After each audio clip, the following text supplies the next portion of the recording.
अगर किसी के ऊपर वुडू क्रिया हो गई है तो वुडू क्रिया करने में 21 दिन का समय लगता और वुडू क्रिया को काटने में 21 महीने लगते हैं कम से कम। एक बार पुतला क्रिया जब हम किसी के ऊपर कर देते हैं तो उसे बचाने वाला ईश्वर के सिवाय कोई नहीं है। अच्छा, इसमें प्रयोग क्या क्या होते हैं जी। उस जातक के बाल, अगर बाल नहीं मिले तो नाखून, नाखून नहीं मिले तो उसके पहने हुए कोई भी शरीर का कपड़ा। इसको 3 तरीके से करते हैं। फिर कपड़े का एक पुतला बनाते हैं अगर उसका कपड़ा है तो। फिर उस पर अभिमंत्रित करके हम लोग कुछ विशेष तांत्रिक क्रियाओं के द्वारा 3 दिन तक उस व्यक्ति के नाम का वह पुतला उस व्यक्ति के नाम से पूजित करते हैं, क्योंकि उसमें उस व्यक्ति के कपड़े हैं, बाल है, नाखून है, ऐसे कुछ हासिल कर लिया। और उसके बाद उसमें क्या करते हैं कि उसमें उसकी प्राण प्रतिष्ठा कर दी जाती है। फिर वो तंत्र क्रिया करके चिता भूमि श्मशान में ले जाके उस चिता का जैसे दाह संस्कार करते वही शत्रु का दाह संस्कार कर देते हैं। उस व्यक्ति के सीने में दर्द उठेगी और व्यक्ति मर जाएगा। देखिए पुतला क्रिया जिसे हम लोग कहते हैं मारण क्रिया। जैसे हमारा जब कोई शत्रु बन जाता है, अगर आप किसी को गोली बंदूक से मारोगे जी तो 302 का मुकदमा होगा, और किसी को मंत्र और तंत्र से मारेंगे तो कौन सा मुकदमा होगा? डॉक्टर तो बोलेगा कि ये तो एक्सीडेंटल डेथ है, मेडिकली डेथ है भैया। अब देखिए तंत्र क्रिया से लोग कैसे मारते हैं। मेक्सिकन तंत्र में इसे बोलते हैं वुडू। अच्छा, मैंने सीखा है पुतले को हाँ। वुडू क्रिया इसको लोग बोलते हैं, मुसलमान लोग इसी को बोलते हैं खबीस की साधना, जिन्नात की साधना, खूनी खबीस की साधना। मुस्लिम्स भी करते हैं। नमस्कार दोस्तों, मैं सनोज कश्यप फिर से जुड़ा हूं आप सभी दर्शकों के साथ अपने YouTube चैनल तेज सुर्खियों में। आप सभी दर्शकों का स्वागत करता हूं।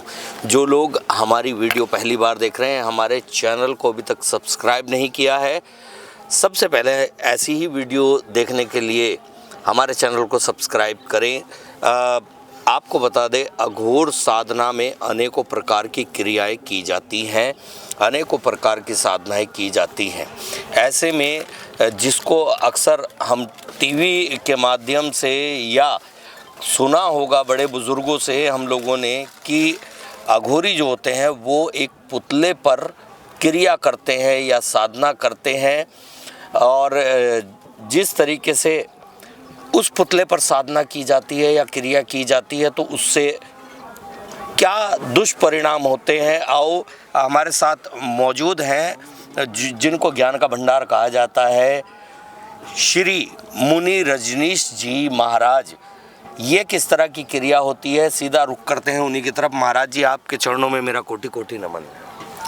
कलशस्य मुखे विष्णु कंठे रुद्र समाश्रिता मूले तो स्थित ब्रह्मा मध्ये मातृगण स्थिता कुचोतु सागरास्त्र सप्तदीप वसुंधरा ऋग्वेद यजुर्वेद सामवेद अथर्वण अंगश्च सहिता सर्व कलशम तो समाहितम अत्र गायत्री सावित्री शांति पुष्टि करित्रा आयतो शांत क्षय कारक कुंभस्य सर्व सिद्धि प्रद।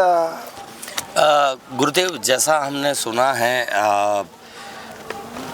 अघोरी लोग एक पुतला बनाते हैं और उस पुतले पर क्रियाएं की जाती हैं। उस क्रिया को क्या कहा जाता है और क्या उसके दुष्परिणाम होते हैं, क्यों आखिर उस क्रिया को किया जाता है?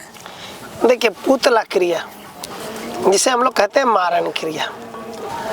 जैसे हमारा जब कोई शत्रु बन जाता है, अगर आप किसी को गोली बंदूक से मारोगे जी तो 302 का मुकदमा होगा, और किसी को मंत्र और तंत्र से मारेंगे तो कौन सा मुकदमा होगा? डॉक्टर तो बोलेगा कि ये तो एक्सीडेंटल डेथ है, मेडिकली डेथ है भैया। अब देखिए तंत्र क्रिया से लोग कैसे मारते हैं। मेक्सिकन तंत्र में इसे बोलते हैं वुडू। अच्छा, मैंने सीखा है पुतले को हाँ। वुडू क्रिया इसको लोग बोलते हैं, मुसलमान लोग इसी को बोलते हैं खबीस की साधना, जिन्नात की साधना, खूनी खबीस की साधना। मुस्लिम्स भी करते हैं। आज सबसे ज़्यादा प्रचलन ये मुस्लिमों में है। एक मुस्लिम से दूसरे मुस्लिम्स को बर्बाद करने के लिए इन खबीस और शैतानों की साधना खूब बहुआयत कर रहे हैं, क्योंकि इस्लाम में तो कहीं कब्रों की पूजा थी नहीं। तो जो कब्रों की पूजा कर रहे हैं वो हकीकत में किसकी पूजा कर रहे हैं? मुर्दों की पूजा कर रहे हैं, यानी शैतान की उपासना कर रहे हैं।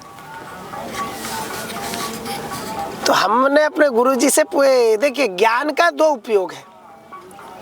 एक, आप ज्ञान अर्जन करने के लिए ज्ञान सीखते हैं, और दूसरा उस ज्ञान का दुरुपयोग करके। तो हमने जो बूडू शिक्षा सीखी, पुतला क्रिया सीखी, या हमने ज्ञान अर्जन के लिए सीखा। और मैंने अपने शिष्यों को, कुछ शिष्यों को यह पुतला क्रिया सिखाई भी है।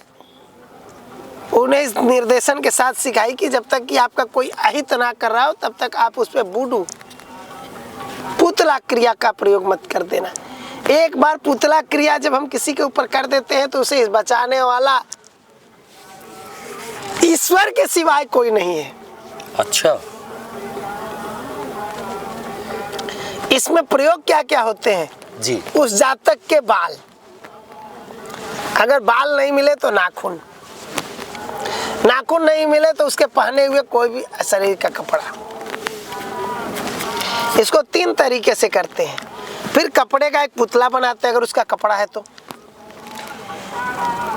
फिर उस पर अभिमंत्रित करके हम लोग कुछ विशेष तांत्रिक क्रियाओं के द्वारा 3 दिन तक उस व्यक्ति के नाम का वह पुतला उस व्यक्ति के नाम से पूजित करते हैं, क्योंकि उसमें उस व्यक्ति के कपड़े हैं, बाल है, नाखून है, ऐसे कुछ हासिल कर लिया। और उसके बाद उसमें क्या करते हैं कि उसमें उसकी प्राण प्रतिष्ठा कर दी जाती है। फिर वो तंत्र क्रिया करके चिता भूमि श्मशान में ले जाके उस चिता का जैसे दाह संस्कार करते वही शत्रु का दाह संस्कार कर देते हैं। उस व्यक्ति के सीने में दर्द उठेगी और वो व्यक्ति मर जाएगा। उस व्यक्ति को अगर ज़्यादा दर्द दे के मारना है तो लगेगा कि कोई सलाके, कोई चाकू मेरे सर में गाड़ रहा है, ऐसा दर्द होगा, ऐसी पीड़ा होगी इस संसार में कि वह व्यक्ति डॉक्टर के पास छटपटाता हुआ पहुंच जाएगा और उसे उस दर्द की पीड़ा से वो कड़ाहता रहेगा। लेकिन डॉक्टर जब चेक करेगा तो उसको कोई बीमारी नहीं निकल रही है, नॉर्मल मिलेगा। वो बोलेगा कि गैस है और कुछ नहीं है। वो गैस की दवाइयाँ खा के परेशान है। अच्छा, वो गैस की दवाइयाँ खा के डॉक्टरों को पैसा दे के परेशान है। अब क्या है कि उसका तो किसी ने पुतला बना दिया। तो कहा जाता है जो आपका वस्त्र धारण करते हैं, पहले के लोग बहुत चालाक थे, वो 2 ही कपड़े में पूरा जीवन गुजार देते थे। जिसके पास 2 कपड़े उसकी चुड़ाओगे तब तो पता चल जाएगा। अब आपने अपने घर में 500 कपड़े इकट्ठे कर रखे, उनमें से कोई एक कपड़ा चुरा के ले गया, उस पर किसी ने कोई तंत्र क्रिया करा दी, आपको तो पता ही नहीं। बिल्कुल, और आप रहो परेशान। सही बात है। आप अपने कपड़े किसी को दे दो, उसको आपसे जलन है, उसने उस पर तंत्र क्रिया करा दी। अगर किसी के ऊपर बूडू क्रिया हो गई है तो बूडू क्रिया करने में 21 दिन का समय लगता, और बूडू क्रिया को काटने में 21 महीने लगते हैं कम से कम। अच्छा, मतलब अगर पता लग गया कि किसी ने ये क्रिया की है तो उसे काटने के लिए 21 महीने का समय, 21 महीने लगेंगे, क्योंकि इसकी 3 प्रोसेस है ना। पहली प्रोसेस तो है कि उस बूडू को रोकना पड़ेगा कि इस जातक का जान ना ले ले, क्योंकि उसने तो क्रिया कर दी इनके जान लेने के लिए जी। और हम बूडो क्रिया को या पुतले क्रिया या मारण क्रिया को जब रोकने के लिए जाएंगे तो सबसे पहले तो उसका जान बचाना है कि सावधानी हटी दुर्घटना घटी, और व्यक्ति मर जाएगा तब आप उसके ऊपर कौन सा बूडो हटाओगे। तो पहले तो उसके जान बचाने में आपकी आधी ऊर्जा खत्म हो जाएगी। जो दूसरी क्रिया है उसके बाद अब जहां उसने उस क्रिया को किया उसी जगह जाके आप उस क्रिया को काट सकते हो, नहीं तो वो कटेगी नहीं। वो कटेगी नहीं। अबे कितना मुश्किल है। अब तीसरी चीज, जब बूडो या पुतला क्रिया या मारण क्रिया हम लोग सीखते हैं तो गुरुजी दिशा निर्देशित करते हैं कि बेटा अगर तुम किसी दूसरे का नाम रखोगे तो कभी कहीं तुम भी तो कोई क्रिया करोगे जी, तो कोई दूसरा तुम्हारा भी तो नाम रख देगा। तो वुडू क्रिया करने वाले का नाम भी नहीं रखना है। हम उसका नाम रखेंगे तो मेरी एक शक्ति उसके पास चली जाएगी, और अगर वो मेरा नाम रखेगा तो उसकी एक शक्ति मेरे पास आ जाएगी। तो जब लोग वो वुडू क्रिया सीखते तो ऐसी प्रतिज्ञा करनी पड़ती है। तो आप ध्यान दीजिएगा, मेडिकल साइंस में हर 10वां आदमी बीमार है, हर 10वें आदमी पर आज के समय वुडू क्रिया किया हुआ है, हर 10वां व्यक्ति उससे पीड़ित है। और लोग हम लोगों के पास आते हैं, कहते हैं गुरुजी आप तो उपाय नहीं करते। अब अगर प्रॉब्लम ये आ जाती है बेटा कि वुडू क्रिया को काटने में पहले तो समय लगता है, और व्यक्ति के पास क्या उतना धीरज है नहीं है। पेशेंस नाम की तो कोई चीज मुझे तो नजर नहीं आती कम से कम। और फिर लोग कहेंगे कि बाबा जी टोठा गए। तो जिसने उसकी कृत को किया, जिसने आपका वुडू बनवाया, पुतला क्रिया बनाया, उसे अभिमंत्रित करके जिस क्रोध से, जिस द्वेष से उसने उसमें सुइयां चुभाई हैं, चिता के लकड़ी पे गर्म किए हुए सलाखे को आपके सीने में उसने चुभाया है, उस कोयले के राख पे तपा करके, जिस क्रोधाग्नि से, जिस जलन से उसने उस क्रिया को किया है, उस क्रिया को काटने में उतना ही तो समय लगेगा। बिल्कुल। और क्या है कि हम लोग बहुत लोगों से धोखा खा चुके हैं। किसी को कोई विद्या सिखाओ तो वो दूसरे दिन ही गुरु बनने लगता है। और तीसरी चीज क्या है, किसी की मदद करने जाओ तो ऊपर से एक बदनामी का डर भी होता है। तो जिनको क्रियाएं आती हैं वो सोचते हैं कि मैं अगर इसकी आपकी भलाई कर दूं, आपका हित कर दूं, तो मेरा क्या लाभ होगा। दुनिया सेल्फी से गिव एंड टेक का रिलेशनशिप है। आई एम टू अनएजुकेटेड, अनलिटरेट और यू आर सो एजुकेटेड। इसमें महाकुंभ में आप हजारों लोगों की बाइट्स लिया होगा। आप समझो उस इंसान का हमारी शक्ति की वो कीमत पैसे से लगाता है। कितना पैसा वो दे सकता है, उसके पास जितनी पैसा है, हमको तो बस उस व्यक्ति पे गुस्सा करके एक बूडो बनाना है उसका। कुछ नहीं मिला तो जिस जगह खड़ा हुआ उसकी मिट्टी को उठाकर उसी का पुतला बना दूंगा। कपड़े नहीं मिले, आप जमीन पे खड़े हुए हो ना, उसकी धूल को उठा करके मिट्टी में मिला करके, आटे में मिला करके आपका बूडू बना दूंगा। यानी जिस जगह व्यक्ति खड़ा है वहीं की मिट्टी, उसके पैरों के नीचे की मिट्टी, यानी सारी ऊर्जा उसकी उस मिट्टी में आ गई। अच्छा, उसमें बूडू बना दूंगा, उसी पर क्रिया हो जाएगी। तो जब व्यक्ति, सबसे बड़ी गलती ये करता है ना कि वो साधकों के पास जाता है तो वो अपने धन बल का घमंड दिखाता है। हम जो साधक हैं, हमने तो सकल ऐश्वर्य को त्याग करके हम साधु बनते हैं ना। जी जी। साधु का मतलब होता है जो अपने आप को साधे, कमांड करे, काबू करे अपने ऊपर, उसे साधु कहते हैं। उसके बाद सन्यासी, ऋषि, मुनि, तपस्वी, नागा निर्माण, अलग अलग साधनाओं के हिसाब से उन्हें उपाधियां दी जाती हैं। जैसी उनकी सिद्धियां रही उनकी वैसी उपाधियां दी गई। अच्छा गुरुदेव, जैसा हमने सुना है कि ये तो हुई पुतला क्रिया, और इसके अलावा हमने सुना है कि किसी के घर पर जो है उल्लू की राख फेंक दो या पता नहीं किस चीज की राख फेंक देते हैं, तो उससे भी जो है वो उच्चाटन क्रिया है। अच्छा। उसके बारे में कभी वो दूसरा टॉपिक ही हो गया। वो उच्चाटन क्रिया है। अच्छा। उस क्रिया के बारे में इतना ही हिंट्स दे देता हूँ कि कोई बहुत पढ़ा लिखा इंसान है, बहुत पढ़ने में बुद्धिमान है, अचानक से वो व्यक्ति पागल हो गया, तो उच्चाटन क्रिया है। क्या है? उच्चाटन क्रिया। उसमें व्यक्ति कितना भी बड़ा बुद्धिमान बने, बहुत चालाक बने, उसे पागल कर देना चुटकियों का काम है। लेकिन कहा जाता है अगर आपके पास शक्ति है और अगर आप उसका दुरुपयोग करेंगे तो आप उसके प्रतिभागी खुद बनेंगे। जैसे मैंने सिखाया है, मेरे शिष्य अगर किसी के ऊपर तंत्र क्रिया का उपयोग करते हैं तो मेरे ऊपर उसका आघात होता है। वह शक्ति आके हमसे पूछती है। इसीलिए कोई ऐसा दिन नहीं होता जिस दिन मेरे शरीर से रक्त की धारा नहीं निकलती है। अच्छा, क्योंकि क्रिया वो कर रहे हैं। बिल्कुल बिल्कुल। और क्रिया वो क्या करके कर रहे हैं? उन्होंने उसमें मुझे साक्षी, मैं उनका गुरु हूं, तो उन्होंने मुझे तो आई विटनेस बना दिया ना। मैं सिखाया हूं उन्हें, तो उसका प्रतिभागी उत्तरदायित्व तो मेरे ऊपर आता है कि मैंने गलत व्यक्ति को गलत शिक्षा सिखा दी। तो आप किसी भी साधक से मिले तो समर्पण के साथ मिले।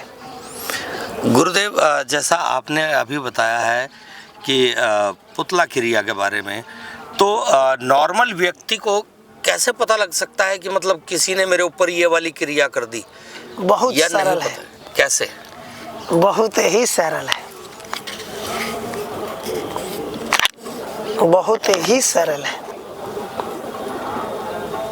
वो व्यक्ति सोएगा जी, तो उसे नींद नहीं आएगी। सबसे पहले बिस्तर पे जाते ही वो बेचैन है।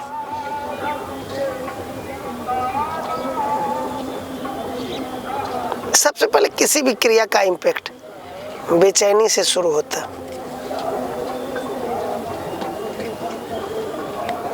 किसी ने आपको, अब आज के समय में तो हम लोग सनातनी हिंदू, हम लोग मुनि हैं, तो हम लोग अब जो भी मारण क्रिया का गलत एक बार भी अपने जीवन में उपयोग करता है तो दूसरी बार तो उसकी शक्ति हम लोग खुद ही वापस ले लेते हैं अपने शिष्यों से कि तुमको इसका अधिकार नहीं है।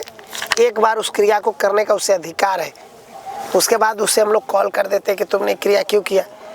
अगर उसके जान को खतरा नहीं है या किसी ने उससे शत्रुता नहीं ली है या कोई उसका अपमानित नहीं किया है जी, उसने पैसे की लालच में मारण क्रिया किया है, तो उसकी शक्तियाँ हम लोग उसी दिन किलित कर देते हैं, बांध देते हैं। लेकिन ज्ञान, अगर मेरे पास ज्ञान है, अगर मैं वो ज्ञान नहीं दूंगा तो मेरे बाद तो क्रिया समाप्त हो जाएगी। तो सबसे पहले बेचैनी होगी। दूसरा, उसका ब्लड प्रेशर अचानक से हाई हो जाएगा, अचानक से लो हो जाएगा, पता ही नहीं चलेगा। तीसरा, जब वो खाना खाने जाएगा तो उसे भोजन में स्वाद ही नहीं आएगा। अच्छा, ये सब सिम्टम्स नजर आने लगेंगे। उसके बाद उसे मरे हुए लोगों के स्वप्न आने शुरू हो जाएंगे। उसे स्वप्न में रक्तपात, श्मशान भूमि, मुर्दे दिखने शुरू हो जाएंगे। और उसके बाद वह व्यक्ति कुछ समय बाद, क्योंकि अब धीरे धीरे हम लोग कम सिद्धियां करा रहे हैं ना लोगों को जी, तो अब जो 21 दिन में क्रिया होती थी वो 6 महीने में होती है। क्योंकि अब औसतन गुप्त जगह बचे नहीं जहाँ आप जाके साधनाएं कर सको, तो औसतन लोग अमावस ही कर पाते हैं। तो मान लेते 21 दिन की साधना है तो 21 अमावस उन्होंने किया, तो 21 अमावस में आप सोच लो कि 21 महीने लग गए ना। बिल्कुल। अब उन्होंने 21 अमावस में किया है तो आपको काटने में भी तो कम से कम उसका चतुर्गुना लगेगा, क्योंकि ये कलयुग है जी, क्योंकि महीने में तो एक ही अमावस आती है। तो जैसे जैसे वो क्रिया करेंगे आपके ऊपर वैसे वैसे उसका प्रभाव आएगा।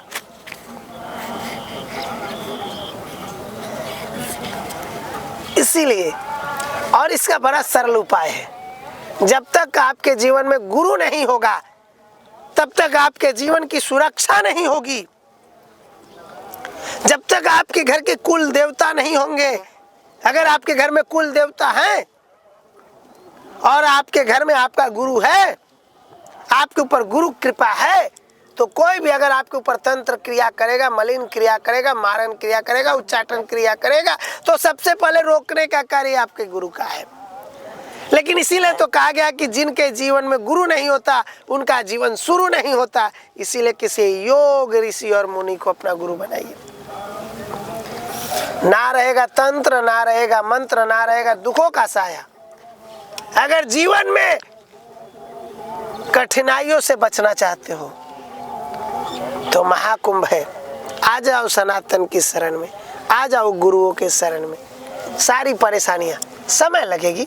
अगर बीमारी हो गई है, बुखार होता है, 2 दिन रहता है, उसका इम्पैक्ट 1 महीना रहता है। तो अगर आपके ऊपर तंत्र क्रिया हो गई है और आप 6 महीने से पीड़ित हो तो 2 साल 3 साल तो लगेगा उस प्रॉब्लम को दूर होने में। बिल्कुल। एक बार जब वो परेशानी दूर हो जाएगी तब आपके ऊपर कोई परेशानी नहीं होगी। हर 10वां व्यक्ति आज बूढ़ों और पुतला क्रिया के द्वारा अभिशप्त है। हम लोग देखते हैं, मुस्कुराते हैं, व्यक्ति परेशान है, वो 10 दरवाजे जा रहा है, भटक रहा है, कह रहा है मेरे साथ ऐसा हो गया है। जिस देश में गंगा बहती है, जहाँ के लोग गौमूत्र पीते हैं, उस देश में सबसे ज्यादा कैंसर हो रहा है। क्यों हो रहा है? तंत्र क्रिया है। हर दूसरा मरीज कैंसर का है, वह तंत्र क्रिया के द्वारा, मारण क्रिया के द्वारा पीड़ित है। हम लोग जानते हैं, मुस्कुराते हैं। वो लोग डॉक्टर को लाखों रुपया दे देंगे खुशी खुशी, लेकिन अगर हम लोग कह दें, सनातनियों की सबसे बड़ी मूर्खता है, अगर हम लोग कह दें कि इतना पूजा होना है बेटा, ये पूजा है, इसमें इतने का खर्च है, तो लोग सोचेंगे कि गुरुजी बहुत पाखंडवाद कर रहे हैं। जबकि हम फूल मंगा रहे हैं तो मालिक की आजीविका चल रही है। हम अगर पूजा का सामान मंगा रहे हैं तो लघु इंडस्ट्री, भारत का जीडीपी में कंट्रीब्यूशंस है। हम नारियल ला रहे हैं तो किसानों का एग्रीकल्चर चल रहा है। हम जो उसमें मिट्टी का कलश ला रहे हैं तो उसमें जो है सो कुम्हार की जीविकोपार्जन हो रही है। हम उसमें वनस्पतियाँ ला रहे हैं तो बढ़ई की जीविका चल रही है। हम उसमें कपड़े ला रहे हैं तो कपास उत्पादकों के आजीविका चल रही है। अब अगर 1000 रुपये की कोई व्यक्ति पूजा कराता है तो उसमें 1 रुपया हमें मिलता है, बाकी 999 रुपये के तो सामान लग गए। बिल्कुल। डॉक्टर के आप जाते हो, काली पीली और हरी गोलियां दे देता है, आप ये नहीं पूछते हो कि किस लिए गोलियां देता है। हाँ, केवल इंसान को बस खाने से मतलब। और अगर आपको एक गुरुजी आ जाते हैं, वो अगर कोई पूजा बता दिए और हजारों, 10,000 20,000 का अगर समय बता दिया तो लोग बोलेंगे बहुत कंपलसरी है आपका। पहले आपको डॉक्टर के यहाँ जाने की जरूरत नहीं है, पहले आपको अपने हितैषी के यहाँ जाने की जरूरी है। आपके हित करने वाले कौन है? पहली आपकी माता, दूसरा आपके पिता, तीसरे आपके गुरु और चौथे आपके मित्र, क्योंकि यही 4 आपके हितैषी हैं। एक कलयुग है, यहाँ मित्र तो नहीं होते, तो सबसे बड़ा मित्र गुरु ही होता है। अगर आपके जीवन में गुरु है तो आपके जीवन की 99% कठिनाइयां स्वतः दूर हो जाएंगी। गुरुदेव, आपसे बातचीत कर बहुत अच्छा लगा। हमारे चैनल के माध्यम से साधना को लेकर क्या संदेश देना चाहेंगे? आपके चैनल के माध्यम से इतना संदेश देंगे कि आप अपने जीवन में एक योग गुरु की खोज कीजिए, और खोज मत कीजिए, कहीं भी जाके सरेंडर कर दीजिए, उनकी परीक्षा मत लीजिए। आप जिस गुरु की परीक्षा ले रहे हो, अगर वो गुरु है तो आपकी भी तो परीक्षा लेगा। बिल्कुल बिल्कुल। अगर आपके पास जितना ज्ञान है, आप उतने ज्ञान से उसकी परीक्षा लोगे, और उसके पास जो ज्ञान है, अगर वो अपने ज्ञान से आपकी परीक्षा ले लेगा, तो क्या आप उसकी परीक्षा में पास कर पाओगे? तो दुनिया जीतने का एक ही तरीका है, सरेंडर। अगर आप सरेंडर करने को तैयार हो तो जीवन में आपके सारे मार्ग प्रशस्त करने का, गंगा के तट पे, संगम के तट पे बैठ के मैं आपको आश्वस्त करता हूँ। तो देखिए, जिस तरीके से गुरुदेव ने सरल ही भाषा में जो पुतला क्रिया होती है उसके विषय में बताया है, जो सुनकर अपने आप में एक अजीब सी एनर्जी मैं भी महसूस कर रहा हूँ। और गुरुदेव ने जैसा बताया कि आज हर एक इंसान के ऊपर इस क्रिया को किया जा चुका है।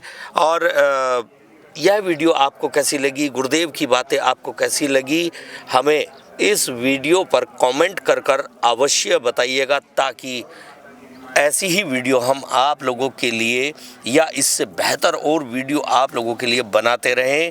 तो जो लोग हमारे चैनल को पहली बार देख रहे हैं, ऐसी ही वीडियो देखने के लिए हमारे चैनल को सब्सक्राइब करें, हमारी वीडियो को लाइक करें और शेयर करना ना भूलें। जब तक हम आप लोगों के लिए अगली ऐसी ही वीडियो लेकर आते हैं, तब तक आप सभी दर्शकों को जय श्री महाकाल, हर हर गंगे।